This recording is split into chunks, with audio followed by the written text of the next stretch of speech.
jungle, 4 monkeys went fishing. That is till their trip went awry. One's a capuchin and one's a chimpanzee. The other baboon, the last a blue monkey. Leaving their homeland, stepping away into time. Doth end. They walked out to venture and never looked back. That's the DM says.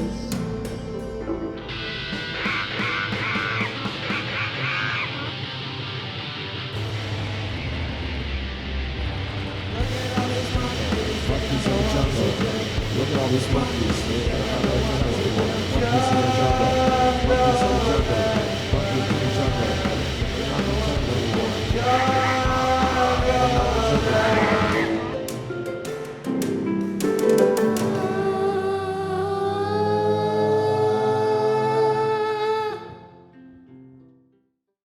Hello guys, and welcome to Jungles and Dragons, a D&D actual play podcast about 4 monkeys who go to the Forgotten Realms to try to save their monkey friends. I'm Harrison, your host, your DM. Ethan, take it away with the funky monkey fact, favorite freak. What's going on, guys? This is Ethan Williams. I'm here on the Brooklyn Bridge, and I'm here recording on Jungles and Dragons, and we're gonna be smoking 5,400 cigarettes for 500 hours of J&D. My funky money fact for Paul Beenis, a Paladin Knight Chimp, is best freak, and his favorite freak is the green cumulon. That's not a real freak! What? Are you saying he's not a freak? He's a freak. That's a reference to it. That's a reference to. Okay, that's as real as Dobby or Gollum. Are you saying they're fucking real? Yeah, but like Dobby and Gollum are freaks who have been in movies. The green cumulon is a joke so you from a. So they gotta be well known. So they gotta be well known. How much that limits everything? You can't have man? indie Just be freaks. real world freaks. These are some pretty fascist rules, I gotta say. We don't have some indie freak like the Strokes freaks. Come on. Come on. Yeah, come on. But there I'm isn't even going underground with my freak. There isn't even like a visual component for the green cumulon. Yes, you is. Yes, there is. He looks like the Great Gazoo, just a little bit meaner and grosser. He's a freak. The green cumulon will strike again.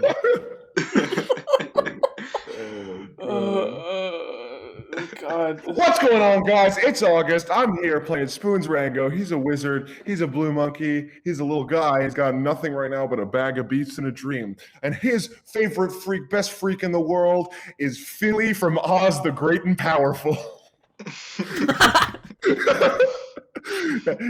have to Google that. I haven't seen that movie since I was a tiny child. He's also blue. He's also a monkey. He's got the voice of Zach Braff, and he fucking sucks.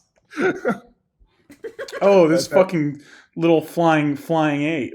Yeah, that's his favorite freak. I think look, we can't just say favorite freak. Oh my god! No, okay, we can't just say any freak, right? Right there, the monkeys have to have a reason for loving this freak so much. What is Spoons' reason for loving Finley? Because he's a monkey with wings. He has the freedom Spoons never could. Paul's reason for the green cumulon is because he wants the fappening too. I'm going to call the fappening too, and you can't stop me. What's going on, everybody? Gabe here, official voice actor for Eugene T. Monkey, level 6 Mountain Dwarf Fighter. That's also a level 1 Hexblade Warlock and Old Capuchin Monkey. And Eugene's favorite freak are those little guys from Cirque du Freak, the vampire's assistant. They're these little guys. Oh, and another one of his favorite freaks was that one lady ape he met in the back of the van when he was on ayahuasca. She was freaky. She was quite the freak. She was really freaky. I'm surprised he didn't go with the first freak. What is Eugene? The little freaks from Cirque du Freak, the vampire's assistant. They're just really funny. I don't know how to describe them. They're just so little and funny and wrinkly. She's a Cirque du Freak. Cirque du Freak. Yeah. She's Cirque du Freaky. Also, they kind of look like Voldemort, or like Snoke from. That's a good freak. Voldemort, baby Voldemort's a good freak. Yeah, the little Voldemort. Oh man, the little fetus Voldemort. Dang it! Someone should have taken that one. Well, Nick still has to go. I'm Nick. I'm playing a baboon druid named Aani. Aani's favorite freak is Yoda, because he's sort of, the interesting thing about Yoda is that he's small, but he's powerful. And it's sort of an interesting contrast. Is Aani also small and powerful? Aani the small and powerful? Yeah, it's his subtitle, Aani the Small and Powerful. My favorite freak. Oh, sorry. I'm Harrison once again. Dobby or Gollum? My favorite freak is neither Dobby nor Gollum. My favorite freak is, some of you guys might know this one. He's like a really ugly, wrinkly baboon. Aani the baboon. He's just so ugly and freaky. That's not a freak. He's not freaky. That's not a freak. He's not real. That's not a freak. He's not real. Yeah, he's not in the movie. He's not real. so clear. Aani, would you not describe naked, wrinkled Aani as a freak? Well, you're asking Aani that? What would Oh, Aani say absolutely that? Nick, respond in character. Respond in character, Nick. I'm not a fucking freak, dude. There we Come go. on. So anyway, apparently Aani isn't a freak by the rule of these. By your rules. By your By your Zionist fucking- rules. Yeah. Aani has a visual component. He's small and wrinkled. He's a freak, but apparently that's not good enough for you. So I'm gonna say All the right, sexy lady Mr. gremlin. Return Freaks to the Motherland, whatever. So I'm yeah. gonna say the sexy lady gremlin from Gremlins. That's a Okay, freak. I mean, in this situation, you're the real freak, Harrison. She's so funny. She sings the song. She goes, I'm the sexy. Well, I'll show she's really hot. Probably got that wop.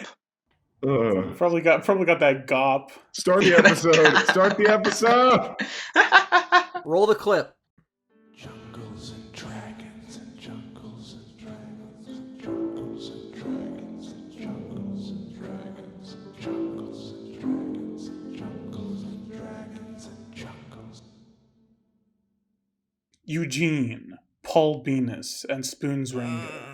You are standing with the healed but still fairly wounded Townmaster Dickerson in the middle of this graveyard with all these tombstones knocked over and smashed by what seems to have been something huge. Deputy Fahrenheit is gone, but where he was is a pool of blood. Everyone roll initiative. You're not entirely sure what's going on, but roll initiative. You know something's here. Oh, God. So yeah, you guys, you are standing here in this cold graveyard. It's night now. The wind is starting to pick up. It's a very windy night. The snow is getting a little heavier, and suddenly, spoons. They starts falling from the sky. Lots of spoons. Lots of spoons start falling from the sky, and Spoons Rango. Does a 15 hit your armor class? No, it's actually gone up by 5. Yes, 15. Okay, so it does hit your armor class. Thank It's you. quite substantially. Spoons, all of you look down, and again, like before, there's this sort of lost time where you've moved slightly and you don't remember like the last second. And Spoons, there is a huge gash in your stomach. Take, all right, take 10 damage. Huh. So there's a gash. Oh! Whoa. Oh, it's not the gash from earlier. It's a new gash. Oh man, I go down to Spoon's gash and I start to like open it and close it. Yeah, this thing's new. Ah! I make it talk like a mouth, like, oh, I'm Spoons. Yeah, man. Oh, that's so Paul, funny. Paul. But, oh god. Paul, pat him down or something, man. I start slapping the wound with my crinkly monkey fingers. Paul, you're not closing it. Spoons, it's your turn. Oh my god.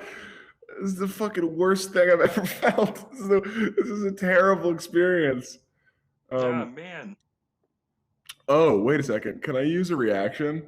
Or has the time passed for that? You can use a reaction. We'll retcon it into that like second that you lost. Oh, okay. I think I do need to. Okay, here you can deliberate if this is usable. I have to point my finger. It says you point your finger and the creature that damaged you. Does that mean I have to see it? Does that sound? I will let that work because This might be giving you too much information. I don't know, but it's not that there's an invisible creature. It's that in the moment that you saw that creature, you no longer have that bit of time in your memory. Okay. So when that happened, you could have pointed your finger, sure. Sure. Okay. So I will cast a second level hellish rebuke at the creature. So I point my finger. I guess I pointed my finger at some point. Yeah. And the creature must make a dexterity saving throw, and I gotta hit my 14, my save DC. So I guess use the creature Okay. stats. Yeah, I'll use the freak stats. Freak stats, best freak.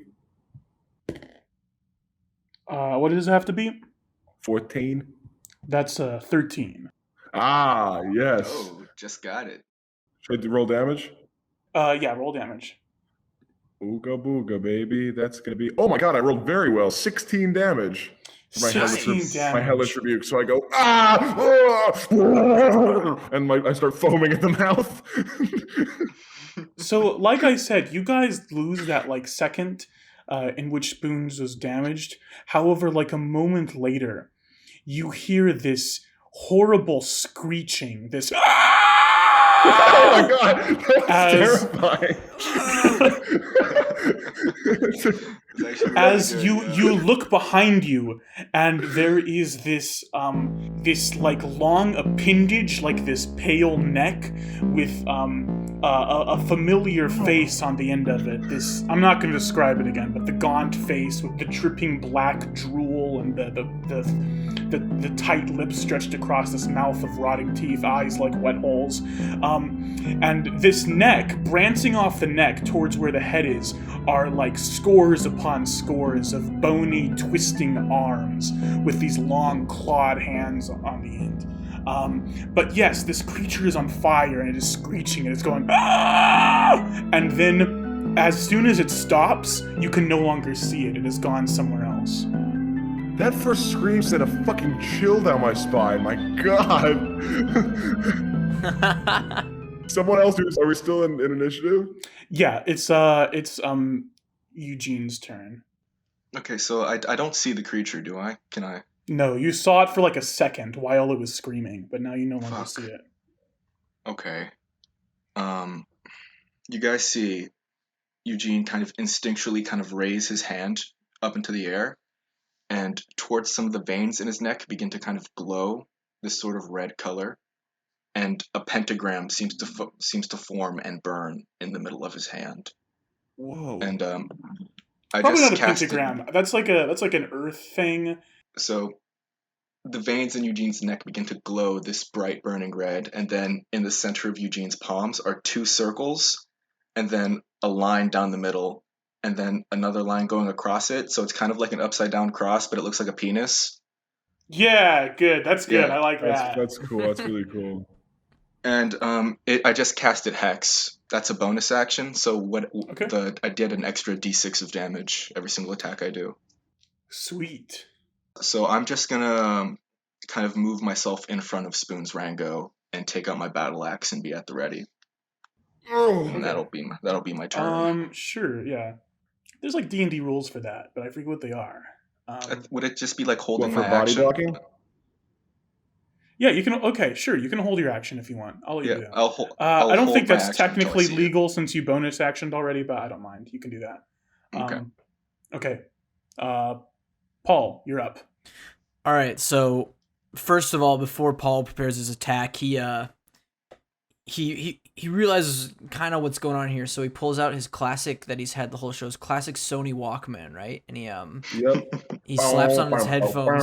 I'm sorry, Ethan. And- I'm not gonna let you do that. I'm sorry. I don't care. I'm going to describe it anyways, even if it doesn't happen Okay. in the campaign. I'm going to slap on. It's in his mind. It's in Paul's psychosis mind. Yeah, this is Paul's sick psychosis. This isn't actually happening. He's just imagining this is happening. It's like his He's machinist standing there- Fight Club vision. He's standing there like swaying from side to Yeah, side, looking and, straight on. He's listening to 21st Century Schizoid Man by King Crimson, just on loop during this battle.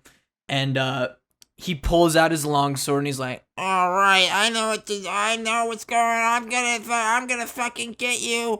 And he's sort of like spinning his sword around like in circles, you know, kind of like Move? yeah, he's doing a spin move, and he's gonna cast a divine smite. So Oh my god! Oh yeah, Calls dude. for What is- smite of the campaign. What is this, episode 28 with our paladin? 29, and we have our 29. smite. It's the first divine smite. 30 episodes. Fucking psychopath. So how does tell us how smite works? Okay, Ethan. so when you use a melee attack weapon, you can expand one spell slot to deal 2d8 extra radiant damage to the target, plus 1d8 for each spell higher than the first, and plus 1d8 against undead or fiends. Is this a fiend? No, this is undead though. Okay, so Wait, what is he attacking? Like, what's the? Well, that's what I was gonna say. So you're not really attacking anything. You're just doing a big spin. So give me an attack throw with disadvantage. okay. All right, so the lowest one I got is 15. Woo, That hits. nice. Mm. So the damage I got is 14, and then so 2d8. Let's And see here. is it an extra D8 because it's undead? Oh yeah, so it's gonna be 3d8. Woo! And is this radiant damage? 48. Yes. Okay, so I'll whatever you do, I'll multiply by 2. Jeez. Harrison Okay, does it that okay, way. okay. Harrison favors the player on the way he does multiplying damage. 21, Yeah. 27 damage. Okay. Times 2? Shit. What is 27 times 2? What? Are you fucking That's like kidding me? that's like 54. Yeah, that's Is it- crazy. Yeah, it's okay, 54 damage. Yeah. That's 54. We killed the monster right here. Done. Campaign's over. Divine We did it. smite! Yeah! You sort of spin around at random, just hoping that you'll bump into whatever this creature is, and sure enough, you keep spinning until you see the familiar pale face of this monster, and you plunge your sword right into the face, and you hit it so hard that this head just explodes like a melon, and this thick black blood sprays everywhere, and this neck with the blood spewing out of it just sort of stands there for a moment, and then at like 1,000,000 miles per hour it retracts back out of the graveyard.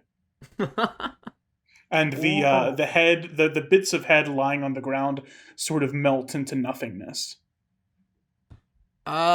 Okay. How many hogs do you think that blood could fill? Aani, I like snap. Aani, Get some hogs. Get some hogs in here. We need to see how much blood. How much hog blood? Blood hog. Ani doesn't Aani? answer. Ani does not answer. You remember Ani was standing outside the Yeah. gate to the graveyard? You do not hear him answer you. What the hell? I thaumaturgy you to Aani? make my voice Aani? louder. Aani, come on, hogs. You love hogs, but come on. We got to get some hogs in here. Come on. I keep snapping. The hogs, man. Come on. I turn Paul around starts to look crying. at the gate. Hogs on Yeah. it! Hogs! Alrighty, we need the hogs. I get down on my knees and then I turn my head to see if he's there, if he's even there. Yeah, for the first time in the campaign, Spoons is gonna run on all fours like a real monkey and go to the front of the graveyard. Ani is gone. Gani.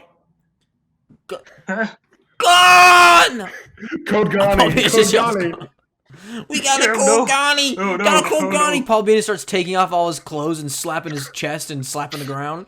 No! He's gone! I dig around in the snow. Townmaster Dickerson starts walking behind you guys, and he says, "Oh no, your friend." He sort of limps up behind you, and he says, "Where'd your friend go? Oh God, do you think that monster got him?" Wait a second. Wait a second. Just 1 second. What is the difference between Ani and the Minotaur man besides the obvious, which is that Ani can beat him in a fight? The Minotaur man. You mean Deputy Fahrenheit? Oh my God, how did I forget Deputy Fahrenheit? I put my hands to my temples. Do you walk remember the guy that ran the inn? Remember the guy at the inn? No, You mean Olaf. Bertha? Yeah, Bertha No, runs. Olaf. Olaf? No, I don't think there's an Olaf living here. Sorry. My God. Probably Count thinking of Olaf? someone else. Oh man, this is bad news, man. Can somebody tell me what's going on? There's a monster in the town. There's a monster in the town. Yes. There's a monster in the town, like the classic. Yeah, the family of funny characters. Eddie Munster The classic is in the characters town. from my favorite Sunday Scrolls, the Munsters. Sunday Scrolls. Yeah. Okay, picture Eddie Munster, but like 2,000 times more fucked up, and that's what we got on our hands. Yeah. So Oh my god! You remember that? Remember that table that was in that we had that meeting at, Townmaster Dickerson? Yeah, I vaguely remember our meeting. So- yes. So Eddie Munster ruined that for me. I was trying to. Oh my have God. a meeting with you at the table, and then Eddie Munster ruined it. Wow. So what's this monster doing? I think it's getting rid of people. We don't Yeah. know. We don't know. Don't pretend to know. I grab Eugene on the shoulders. Don't pretend to know. I'm not pretending to know. I'm making an educated guess. Getting rid of people how? Where's Like, the it- education? I'm gonna say eating. I think there's lots of bite marks, blood, and guts everywhere. You think Eating. Aani got eaten? Eating? Oh my Eaten? god. Eat. It's eating people, but it's you're talking like I'm forgetting people. Like there's people I Here, don't remember. Wait, There are Spoons. Do you remember how you got cut? No, it's got a big gash. Actually, this is an open wound. Paul, please. Can you just rub my big bulbous stomach, please? You guys are Rubs- about to rest. You probably don't need to do this. Okay. I was going to say, so a night segment can take you the entire night and then the next day starts, but you beat this monster so dang fast. I'm going to let you go back to the tavern and rest after you're done with this conversation. Wait. So okay. You remember Fahrenheit, and you remember Aani, because So, you guys are saying this monster is eating people and like erasing our memories of them, right? it's eating, Well, that probably means Fahrenheit and Aani are still alive. what? Man, you're right. Oh, because if it's okay, maybe it doesn't want us to go looking for him. Yeah, Is because that what- Fahrenheit is that- Fahrenheit didn't disappear. We saw all his guts. And stuff. Are those fake guts? Maybe those are like placeholder Well, guts. maybe it bit him and took him somewhere, and now, but they're both alive. Maybe. Oh man, I think we should go talk to the doctor tomorrow. There's too much Yeah. going on here. There's too much going on with memory. I get what you're saying. That makes sense. I get what Can you're I saying. look in the Yes. snow to see if there's any Aani tracks or Aani fur or anything? Or there wouldn't be Aani fur, would there? If there's any Aani yellow. Aani skin flakes. yeah, skin flakes. Not really, essence. no. And it's I mentioned it was getting windy and snowy. Oh, It's getting really yeah. bad outside. And even if you could see super well through all the snow at this point, it's falling so fast that any tracks would be covered up almost immediately. Ugh. The All town right, master says, "We better get in before we get caught in this storm." Do you Yeah. think that wait? I don't think I have a house. What happened to my house? Did my house burn down? I kind of remember something. Do you remember setting a fire? Do you remember? Yeah, anything burned like down. that? It's gone now. Oh, God. Yeah, we put it out, right, Paul? Yeah. We put it. Yeah. Look, maybe it was all you me. guys. Yeah, I do kind of remember that. Maybe you want to talk about that in the morning. Yeah, Dickerson, do you remember? Let's have a conversation about that. While the we walk back morning. while we walk back to the inn, do you want to stay at the inn, Dickerson? That sounds good. Yeah. Yeah, why A don't you? sleepover with my favorite monkeys. I happen to know that a room just opened up, so I want to cross the Yeah. hall from me.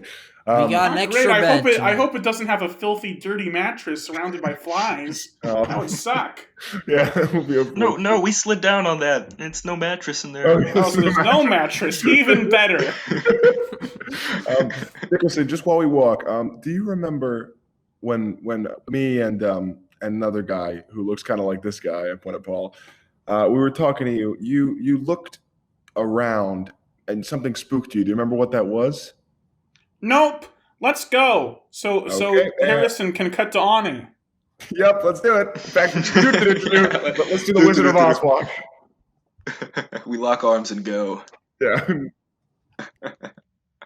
It's the next day now. Do do do do do do do do do do do do. Day 4. How many days is that there remains? 3 days left. 3. 4, 5, 6. 3 days left. Yeah, you're halfway done.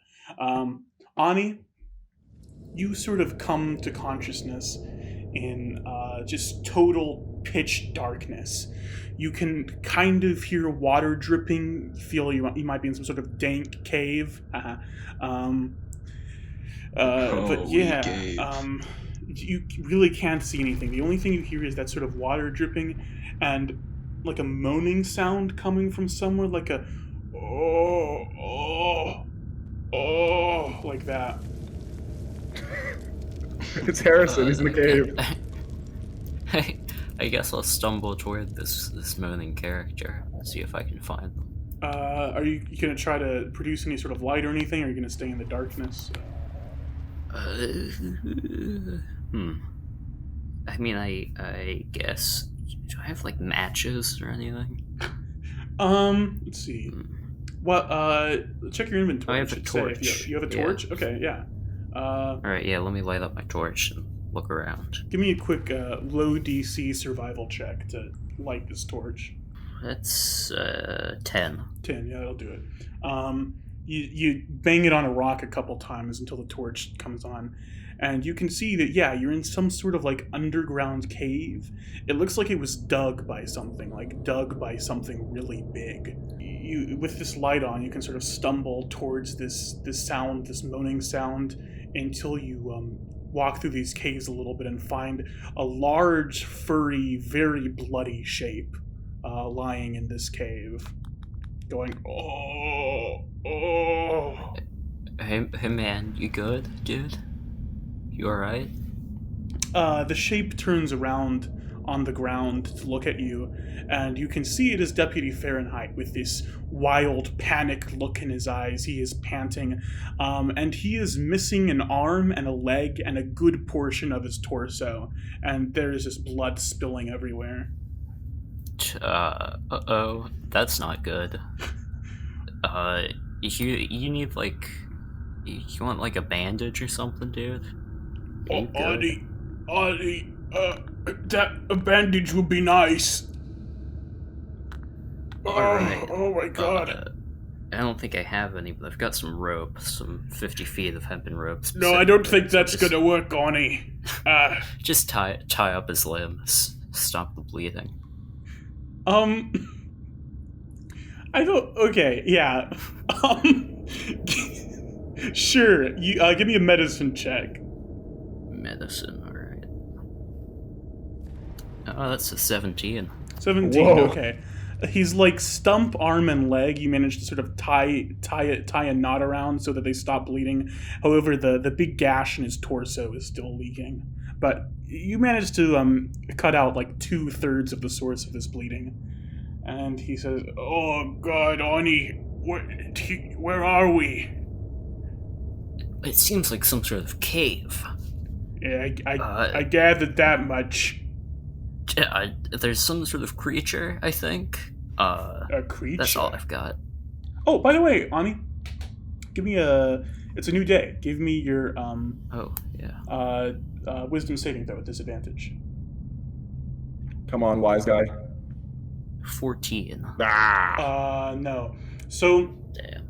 you remember that you were attacked by some sort of creature and that you were dragged down here, but your brain is sort of starting to get a little fuzzy, and you can't really remember what this creature looked like.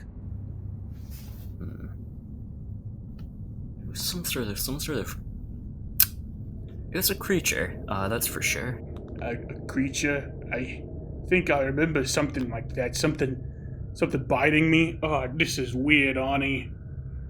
Ugh. Yeah, that you can say that again. Alright. I guess should I start looking around for like an exit? This cave is pretty big. It stretches out a very long way behind you and a very long way in front of you. In order for you to like look around, you'd have to walk pretty far. Are you just gonna leave the deputy here? Will I be able to carry him? I mean, You tie him up, you should drag him. If I turned into some sort of large creature, I could probably carry him. Yeah, let me use wild shape to turn into a big ape and just sort of pick him up. Yeah, you turn Carry into him with me. a big naked gorilla, and he says, "Holy fuck, what? Oh my god! It's a big ugly gorilla. I didn't know you could do that." And I'm just gonna pick him up and start Whoa! just moving through the cave looking for exit. Yeah, okay. Give me a survival check again. That's 5. 5. Yeah. You keep walking further through this cave, and you come to several like forks in the path, taking different right or lefts at different points. Realizing that you're sort of getting more and more lost in here until you get to a point where you like start feeling something crunching underneath your feet, and you look around, and there's something growing on the walls and ceilings and floors of this cave where you are now, where you have come. And at first you think it might be Where like he's a come. yeah, where he's gooned. At first you think it might be like a mold of some sort, but upon closer inspection, it is these thousands upon thousands of little white tendrils spreading across the walls of this cave like vines or some sort of kudzu, just covering the whole thing, and they're sort of beating like an organ. Nasty. Alright. You also see something like a little golden glimmer of something up at the ceiling, just like a little shine. You can't quite make out where it's coming from, but like the light's reflecting off of something. Can I like try to reach up and like grab it? Or grab at it? Yeah, sure. You grab at it. You reach out, grab towards the ceiling, and you wrap your hand around something metal, and you pull it out, and it pulls out a couple of these white tendrils with it, and they sort of decay and fall to the ground, and there's like a little shockwave that ripples throughout the rest of the tendrils going further down this hallway. But you open your hand, and you see what you have here. It is a golden locket shaped like a heart. Yeah, I'll open it up. You open the locket, and it starts to play music, like little tinkly music box music. And there is a picture in this locket, a drawn illustration of Madeline Glass. As you see that, all of these tendrils start to shudder and shake, and you hear this echoing throughout the entire cave, and these tendrils start to shake even harder, and you hear this like dragging and shuffling and moving across the floor in the direction further in this cave. I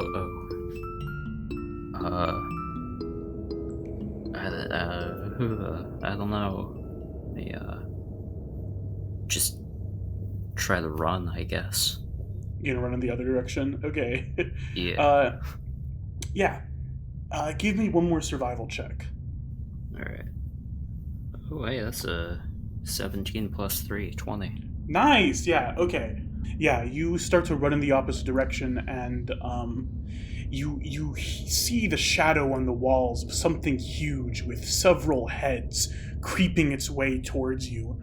But you manage to sort of, just by like realizing how much you fucked up coming down this way, just making the opposite decision every time you come to another fork, you manage to sort of escape the reach of whatever this thing is, and you start to see a light as you near the end of this system of caves underneath Howl. And let's cut to the other monkeys.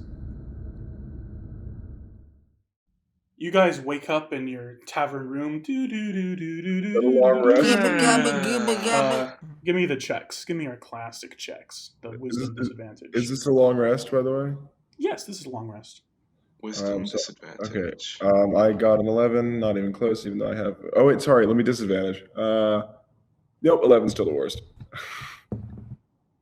I got a 3. Nice. I have 3. 4 to wisdom. Okay. The three of you wake up, and this monster that you fought last night, you can remember fighting it because a lot happened then, but you don't really remember what it looked like anymore. Fuck. Yeah, you're up. It's a new day. Here you are. Damn it. Oh, man. Paul Beenis Fuck wakes you. up and he goes, God, fuck. Who's wakes up and goes, fuck, man. Fuck. Shit, man. You can also hear this snow and wind fiercely like blowing Fuck, outside man. the window. It seems like the snowstorm has come to Howl. Paul Beenis goes, Shit. fuck. God damn it. Wait, guys, I have an idea. So I roll out from under Spoons' bed because that's where I sleep, and I pull out. I look up my big chest. Look at the big chest. I grab the big old scary looking lock, and I grab my skull key, and then I open it up. Grits, how we doing? Hey. Oh, I forgot about this guy. You open the chest of demon summoning, and there's this red mist fills the room, and a shining light beams out from the chest, and a gigantic It's not gonna be him. overweight but in a muscular way, like built like a One Piece character, gigantic red-skinned man with these huge curling horns and like skull paint on his face comes out, and he says, "Who are you to summon Orcus, the second in the Demon Prince Triumvirate, Are you the the- triumvirate of Demon Princes, Lord of the Undead?" Oh man. Oh, big man. I think I kind of I show off. I make the symbol appear on my hand. Hey, bud. Hey, got one of these. Whoa. Why are you showing me devil stuff? I'm a demon.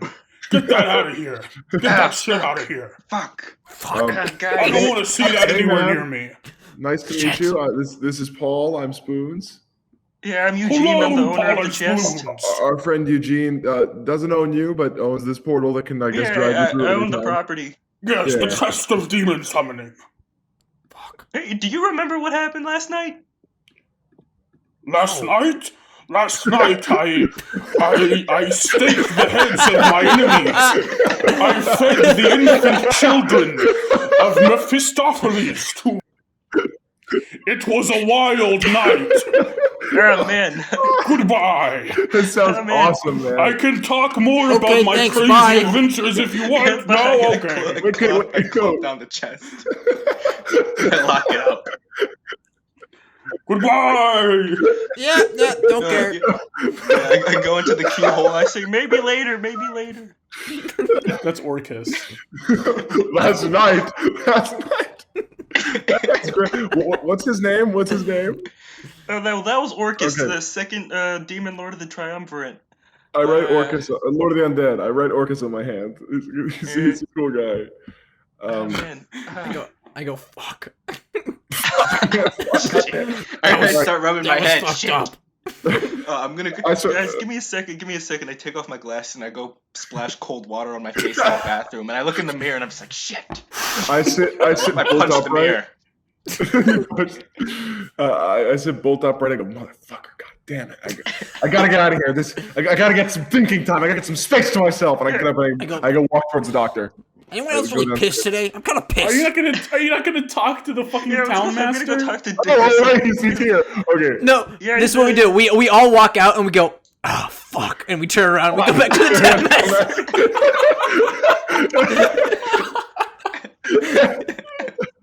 God damn it, motherfucker. Shit. You guys go upstairs to Beauregard's old room where the town master is, Yeah, we go is all the way sleeping on the downstairs metal to record frame of the bed. And he says, "Oh, hey guys, what can I do for you?" I say, wake up. We got something to talk about. Wake up. Oh, man. Fuck, man. Fuck. Are you angry today? Ugh, so fucking I'm pissed. feeling all right. All right. Remember what happened last night? What happened last night? Yeah, you remember Last what happened last night, I don't know. For some reason, I was in the graveyard, and you guys showed up and saved me from like some sort of invisible goon. Fuck. Okay. No, wait. We didn't know about the invisible goon. That's something. Look, he's as fucked in the head as we are right now. That's fine. We're all on the same page. He seems fine, right?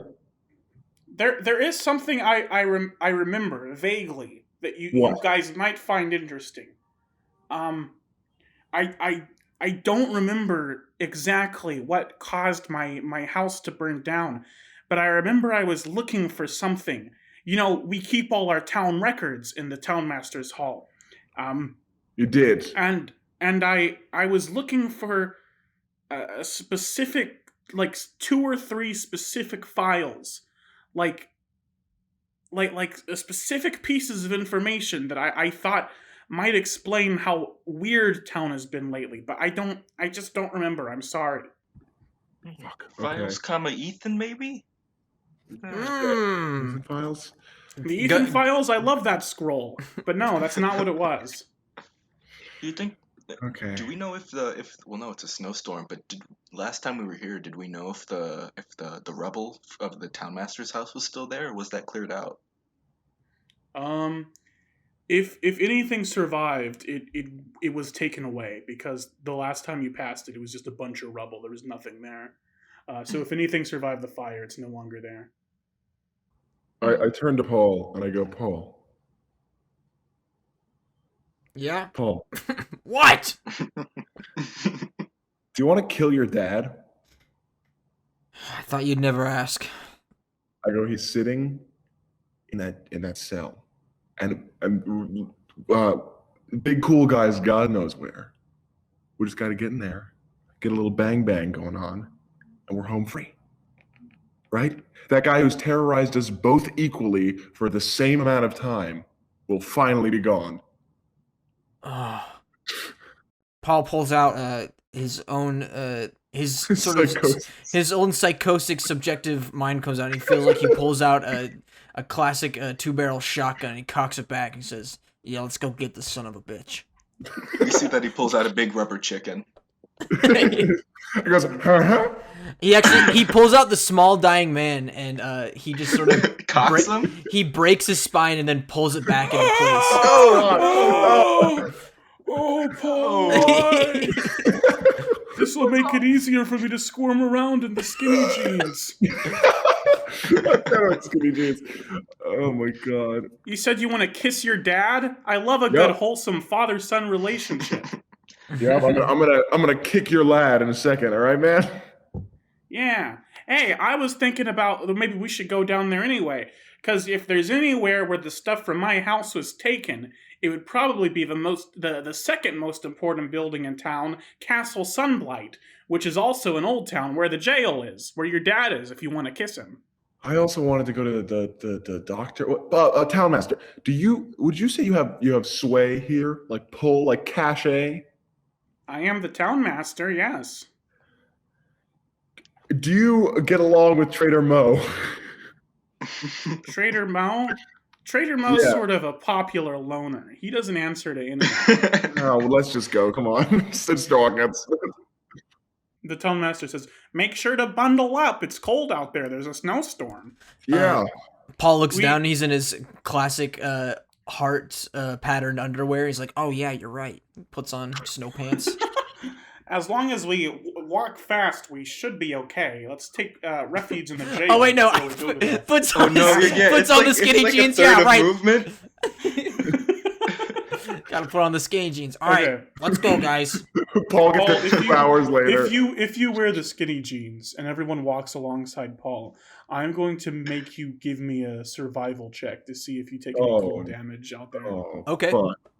No, that's all of us. All right, whatever. You don't have to. You don't have to walk with me. You can keep going. I'm going my own pace. All right.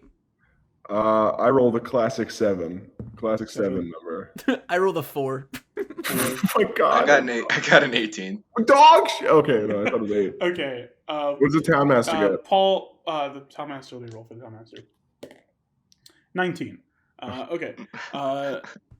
Paul and Spoons each take 2d4 cold damage. Awesome. Jesus.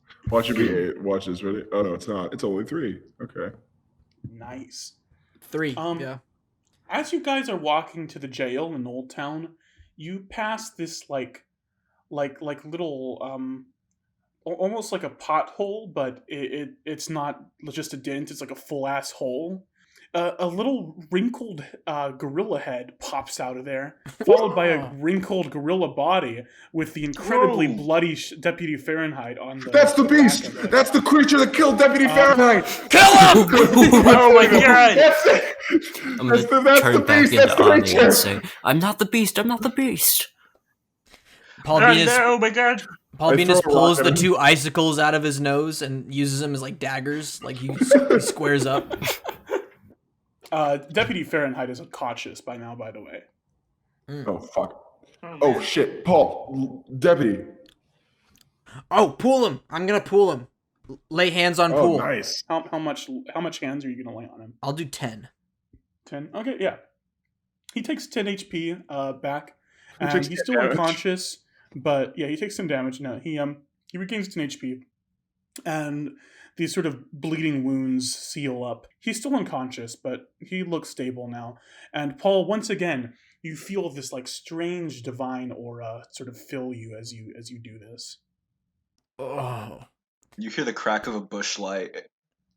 You start to see my skinny jeans. They're starting to steam. Oh. A little yellow stain appears in the front. And steam comes off it. Ooh. Yeah. Whoa. But yeah, what do you guys want to do now? You have unconscious Deputy Fahrenheit and All right, Aani, and let's go to the Oh, jail. Aani, how you doing? Hi, Aani. Hi, how's it going? Shit. you drag Deputy Fahrenheit to the jail. You go in there. This is your first time going inside the jail, I believe. It is pretty simple. There are 2 cells in the back, and in the front there's just a big desk. I think the Andy Griffith Show jail. Yep. And in one of those cells is Is Don Knotts. Beauregard. It's Don Knotts. Yeah. He says, "You gotta let me out of here." Don Knotts is in one of the cells. And I say, as a "Shut up, criminal, Don!" Though, as a criminal, though, not as a deputy. But it is Don Knotts wearing a salt and pepper suit. And in the other cell is Beauregard Beenis playing a harmonica. I take out a baton and I run it. Or no, sorry, I take out a coffee cup and I run it across the bars. Ding, ding, ding, ding, ding. I take my longsword and I do the same thing. I go he back looks behind up. Paul and do it again. He's sitting crisscross applesauce on the floor. He looks up and he says, "Oh, you boys, I'm a little embarrassed to see you under these circumstances, but howdy, how are you doing? How you holding up?" I catapult his harmonica into his face. You try to reach through the bars and do No. that? No, I cast catapult the harmonica and have it Oh. shoot in his face at 90 miles an hour. Yeah, how much damage does it deal? Is it a small object? Yes, very small. Yeah. Tiny even. 3d8 bludgeoning.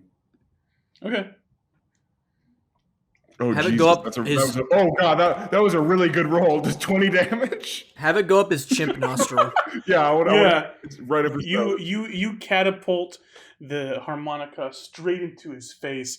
It leaves a big dent in his forehead, and he's bleeding a little bit, and he falls backwards, and he says, "Whoa, Spoons!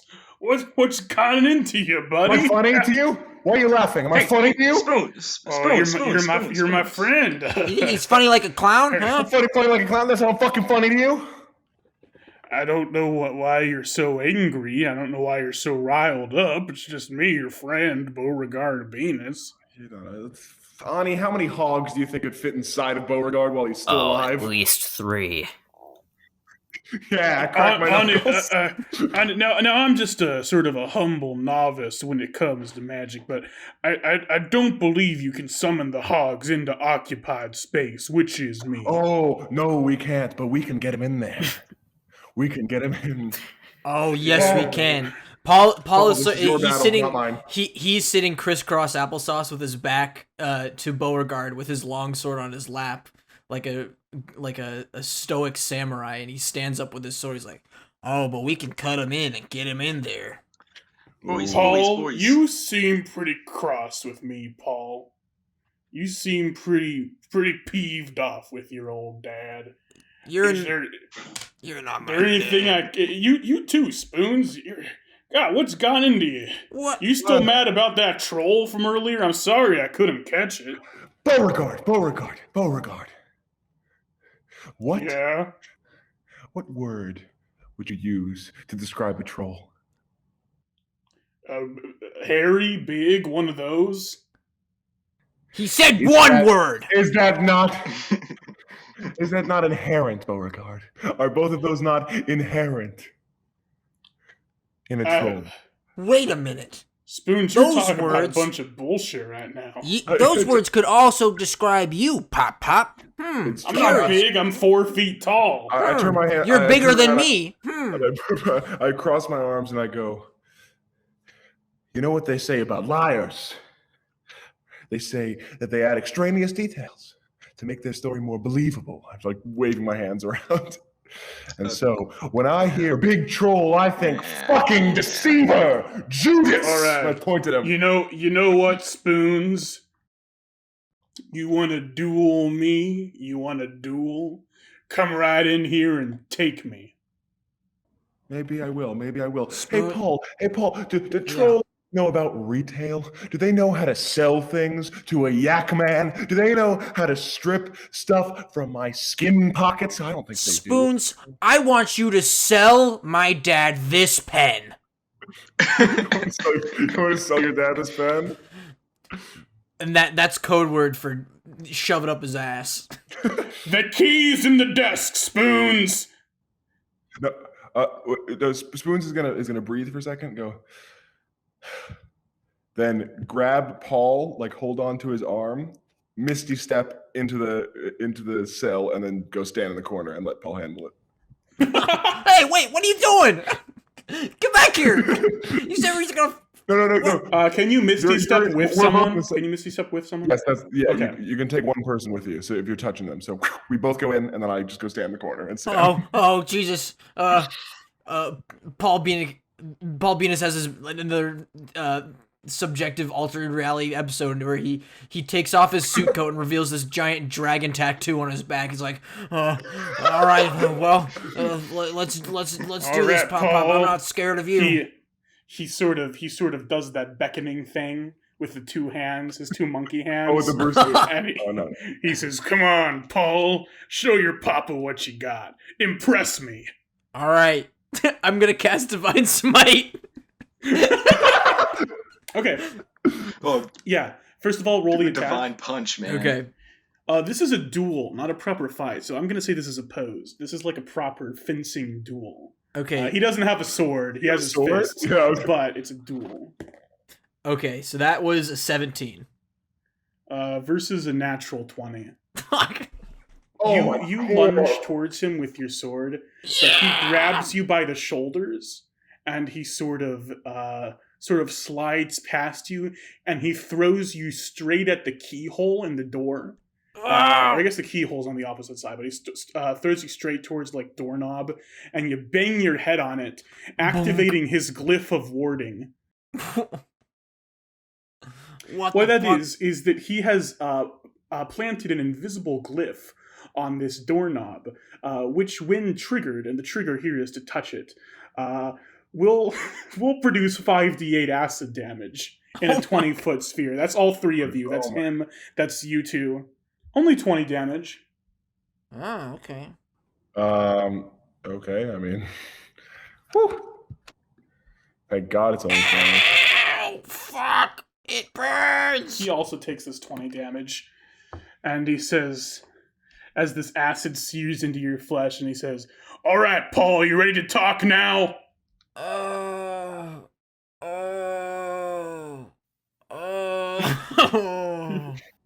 Yeah. Are you gonna sit there and moan like a wimp, or are you gonna talk to your pa about a business opportunity? Okay, I'll talk to you, Dad. I'm just gonna lay. I'll hear you out, but I'm just gonna lay down on the floor. Now, Paul, Spoons, You two know that Fuck I'm you. an exorcist, right? That's my deal. No. That's my trade. You're literally not. I am. I'm an exorcist. You're not. That's what I do. You're not. Paul, Yeah. I've seen your fancy sword. I've seen your fancy suit of armor. You're some sort of paladin, aren't you? You carry divine abilities. Yeah. Me, a cleric, you, a paladin. Imagine what we could do together, son. We would make so much money punching the shit out of ghosts.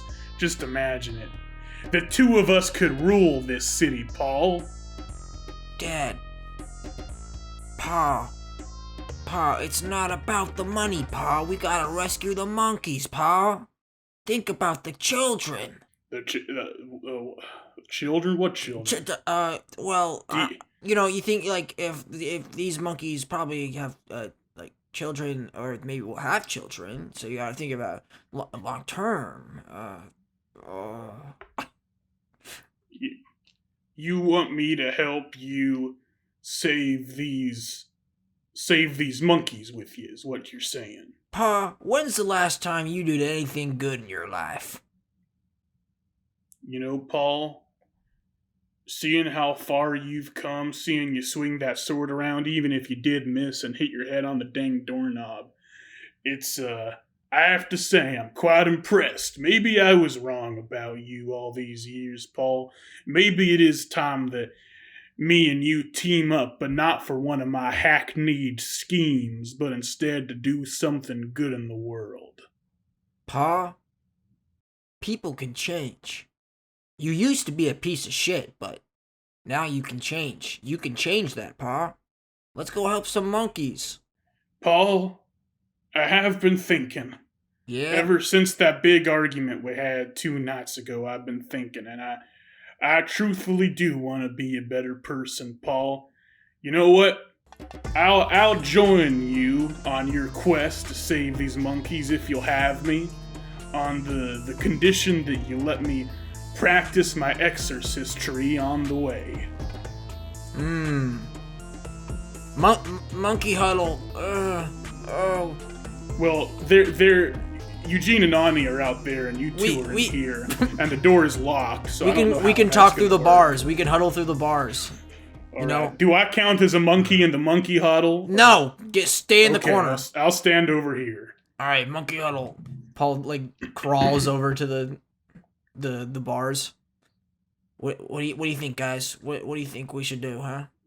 Easier for your dad, you know, but I'm not big on it. But he's your dad at the end of the day, man. I can't. I'm not gonna just let my dislike for your father kind of cloud your healing. You know what I'm saying? He's got skills that none of us really do have. He could be an asset from this journey, but I think True. yeah, I don't know anything about close-up magic. That is true. I think we just gotta keep an eye on him together. You know. Yes, I agree. Paul, Beauregard sort of taps on your shoulder, and he sort of clears his throat, and he says, "Paul, Yeah. To prove myself to you, I want to tell you the truth I never told you before. There's more to the story of your ma and me than what I gave you. There's a reason the relationship between you and your ma and me is what it was. There's a reason we were so broken. Paul, I never told this before, but you were gonna have a brother, Paul. What? A twin brother. Your mother was with twins, you see. 2 chimp twins. But the birth was complicated. On the night the 2 of you were to arrive, well, there's no easy way to put it, Paul. You done ate your brother. You ate him up in the womb. I ate my boy brother. I ate my little boy brother. Your brother Bubba Beenis, we would have called him. You ate him up in the womb, Paul. You know what that means? That means the 2 of you were little fetuses swimming around in the womb, and you done ate your brother. Why? Well, I gobbled the brother. You gobbled your damn brother up, Paul. But Dad, don't you see? That makes me twice as great, right? No, you killed your baby brother, Paul. See, That was a bad thing to say, Paul. That was a real Paul, bad thing to say. I'll be honest. Also, this is a very bad thing to be mean to him for. You know. I think that's really worth it. I think your mother, your ma, felt like. God, what am I saying? I felt like Bubba would have been the good one. That if Bubba had been born, maybe your ma would still have loved me. If Bubba had been born, maybe. Aren't you asking us for a favor, you sociopath? I'm explaining why I've been the way I've been, Spoons, Paul. Oh my God! But Paul, the point is, I've been so wrong. I've been so blinded by my love for the son I never had. I forgot about the son I did have. So, Paul, I want to make it up to you. Yeah? I want to join you on this quest of yours and help you get your friends back. Pa, I'll give you one chance, alright? One chance. The moment if you cross us at all, you're done, alright? We're gonna be watching you. I got it, Paul. Beauregard, if you screw up one time, I'm gonna feed you to Crawl. No, we don't want crawl out again. The less we use it, the better. The town master Dickerson says, "Okay, we should get to the castle now, right?" Yeah, but can you let us out of here? Oh yeah, he goes and gets the key and lets you out. Thank you. Thanks, man. Eugene, give me a perception check. Okay. I got a 15. 15. As Paul and Spoons turn around and walk out of this jail cell, Beauregard Beenis does a big old Grinch smile. Can I do something after I see the smile real quick? Yeah, totally.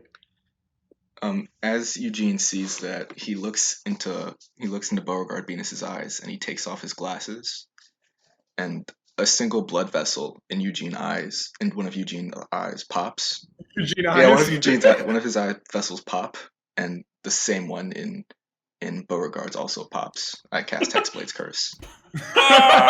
Beauregard notices that, and he takes a big cartoonish gulp. Oh. The smile fades. Aani, would you have told us what you saw? There's a cave and some sort of guy with a bunch of heads, and there was a guy who was missing 2 legs. I think that was the sheriff guy. Yeah. Yeah, that's him. Oh, yeah. There was some sort of locket thing with the little guy, who's the daughter of the one guy in it, you know? Can we see it? The little guy who's the daughter of the one guy? You know the one guy, and he has a daughter, right? Yeah, I know the one guy. The guy who does the daughter. Yeah, he's got the daughter. I know that guy. Take the locket out and open it up and show it to him. Yeah, Aani takes the knock out of his skin fold, and he opens it up, and yeah, again, this sort of music box music plays, and you see a drawn illustration of Madeline Glass, Dr. Sam Glass's daughter. And it's good enough to recognize it's her. It's quality enough. It's a nice little tiny painting. Oh, shit, Sylvia. Yeah, maybe Sylvia did it. I don't know. Right, Sylvia. I think who painted the picture. Yeah, I don't think that matters. I think it's more who's in it. I don't think that's the clue. Wait. It's all Sylvia. Yeah, it's also Glass's daughter. Wait, you found this underground? Yeah, and there's a bunch of little white tendrils in the cave and stuff. Pretty spooky stuff. We gotta huh. Oh man. I guess let's go up to Castle Sunblight. Let's go to Castle Sunblight, and then... Or you can go to the doctor, either one. I think, so yeah, these are your 2 big clues, right? If this file still exists, it's probably at Castle Sunblight. Madeline Glass is, of course, at the doctor's house. So I think either one would be good for you to go to. It's up to you guys. Split up? Question mark? No, let's not do that. They're right in the same town. Let's just go to the doctor first, and then... Okay. To the doctor mobile. The Town Master says, it feels kind of silly to get so close to the castle and then turn around. Oh, wow, what do I care? So it's midday now. You come to the doctor's house. What do you guys go in? What do you do? Well, Can I walk up to the doctor and slam the locket down on the table and say, "What do you know about this locket?" Okay, I feel like you skipped a few steps. So you go into the house, you open the door, you find where the doctor is. You call out for him, find what room he's in. He's having his soup again. He's having his stew again in the dining room. Can I pick up the bowl of soup and throw it across the room? Yeah. He says, "What the fuck?" And Madeline goes, "What the fuck?" And then she looks down at this locket and she puts her hands to her mouth and she gasps. And Dr. Glass looks at it too, and he just sort of stands there for a moment, sort of confused, and he says, "Oh my God, that was Who's locket? And Madeline says, "Yeah, that was Ryan's." Ryan. who's Ryan? I slap my knee and just crack up at the name Ryan. Did this Ryan have 3 heads, maybe? Does Ryan? Paul, you got the painting? You got the painting? Do I have the painting? Did I ever pick it up? You shoved it in Oh, your yeah. You I shoved it in your gave ass. it to you. Yeah, I do have the painting. All right, Pass it over here. Pass it over She here. says, "No, don't show me that fucking painting All right. again. No, that's not Ryan.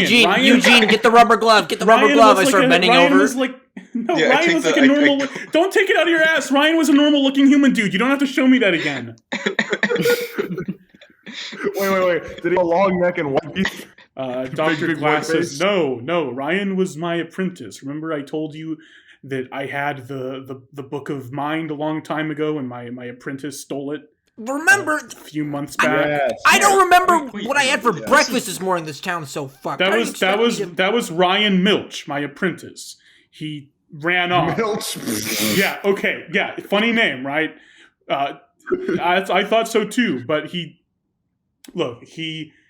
a scoundrel, right? He was my apprentice. He got close to my daughter, pretty close to her, and then broke her heart and stole my book. Madeline sort of shoots him a dirty look when he says that, but yeah. Okay. Yeah. That makes Yeah. sense. We found this. Aani, you found this under the city, right? You found it underground. Yeah, in some sort of caves. Yeah. Under the town. Under the town. Did- In Undertown. Wait, guys, Aani, I've is it been- like a bedroll or something, or Nah, I've just, been suspecting that something weird is going on for a while now. This could be connected. Something possibly connected to the Book of Mind, which, if true, means that Ryan must certainly be involved. He disappeared a few months back after he took the book, but I don't know what else it could be. Look, would you guys mind waiting here like a half hour? I have a patient coming in. I was going to get some memory from them, and last time I did this, I stumbled upon something kind of weird. Would you guys mind staying here? Glass. Question. Yes. Was it blank spots? More like spots that shouldn't be there. Why don't you? Yeah, just wait here for like a half hour, and then they'll be here. Can you do Sure. that? Yeah. Yeah. Sure. You guys wait here for about a half hour, and then a familiar small elderly Vin Diesel looking character comes into the Oh, no. doctor's house. It is Dominic Turturro from Dominic's Fancy Restaurant, and he says, "Hey, doctor, you said you wanted to see me?" And he says, "Yeah.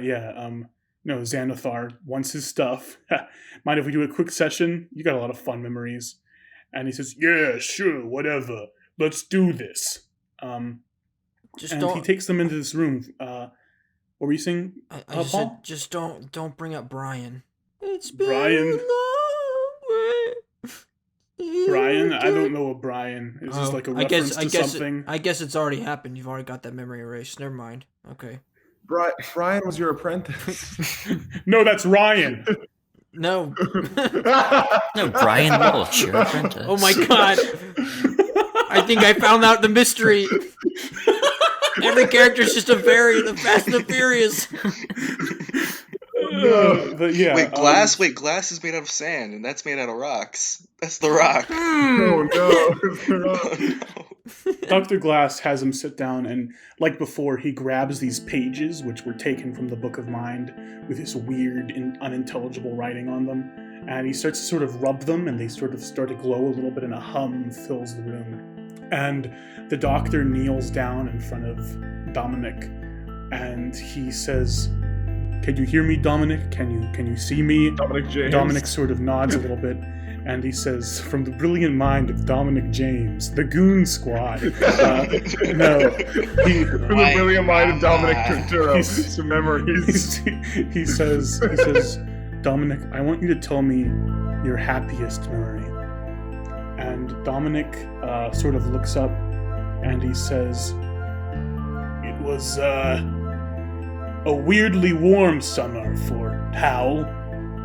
You know, you could go out without worry of getting too wet. When some of the normal non-troll wildlife starts to come out.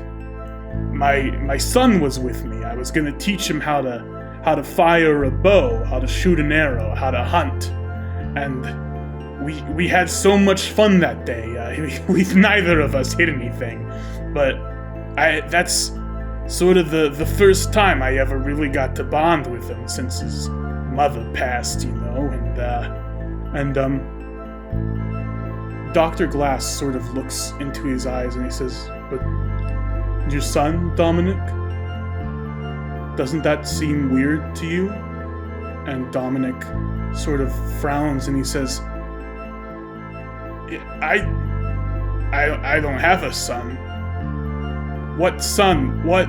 I don't have a son. Andrew?" And he starts to just sort of cry and weep there. And he sort of snaps out of it and he says, "Oh, is it over already, Doctor? How'd it go?" And Dr. Glass says, "It went good, Dominic. You can go now if you want." And he waddles off. Whoa. And then Dr. Glass looks to the rest of you and he says, "Do you see what I mean?" Look, Glass, I'll be honest, I was gonna cast suspicion. Memory guy, memory problems, you know? More memory problems. More guy. What the fuck are you What? saying? Yes, Look, but clearly there is something going on with these people's memories. He Yeah. remembers a son who never exists, or all of us forgot a son who did exist. Yes. Like I grew up in a very scientific household, you know? Like you're a doctor, you get it. Of course.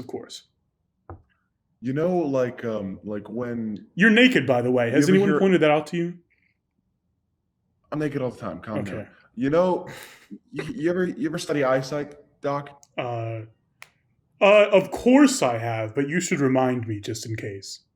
Because I heard that there's that thing where when you look, like when you move your eye around so you don't get nauseous, your brain replaces the time that it took to move the eye with a fluid motion, even though it's not. Mm. What if that's this? Like memories are being But- taken away and rewritten, is what you're saying.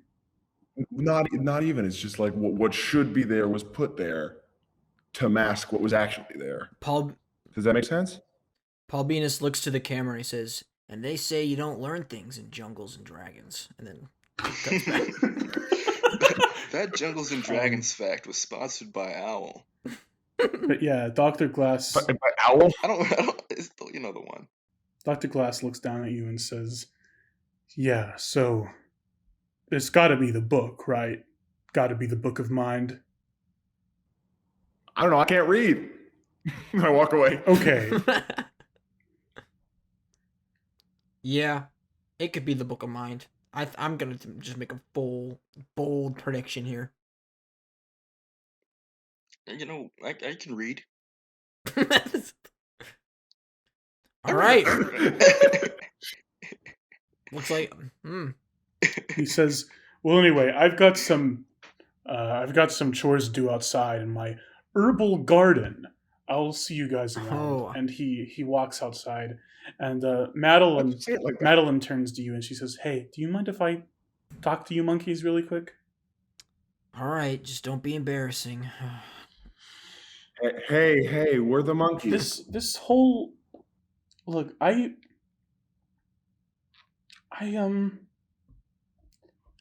don't know if Ryan, I'm sure he stole the book like Dad said, but I don't think he was evil. You know, what we had between us felt real.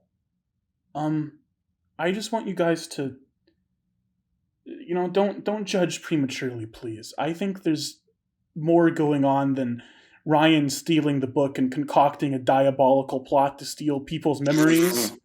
Like, there's got to be more to it than that. He wouldn't do something like that. Sometimes there's just a dark side that you don't know about people. You know? Have you Like, ever maybe sometimes they caught have him in that caught him one in like a caught him in like a bad lighting and he looked like he had a bunch of heads. All it and that takes his is neck one was bad long? day. A bunch of heads and a white face and like a creepy smile. Look, while we're talking about memories, maybe this is relevant to you. I don't know. I never knew my mother, right? She died in childbirth. That's, I guess, for the same reason that I was so sickly for much of my early life. I'm sure the Jaundice? doctor has told you about that. He likes to tell that story. I feel like I see a woman in my memories sometimes, but that's impossible, right? My mother died before I could even see her. I was a little tiny baby, but I see a woman sometimes.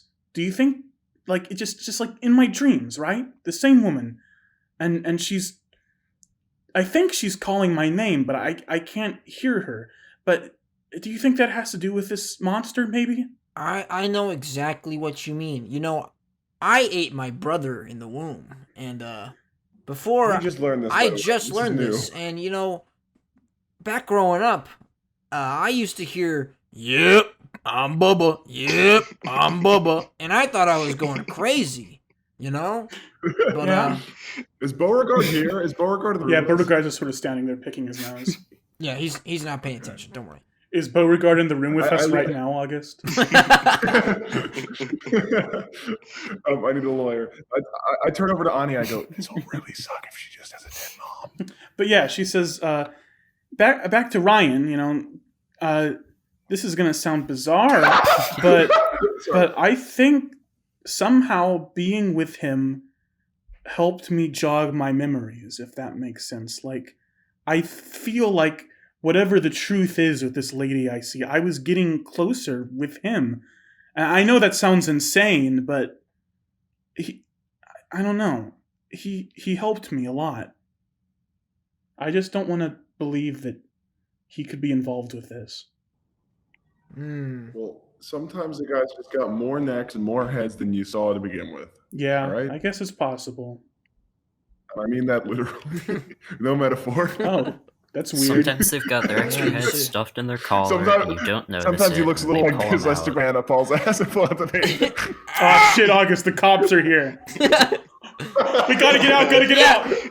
The episode's over. Everyone Cops are jump. here. That's the end of the Get episode. the fuck out of here. No, it's not.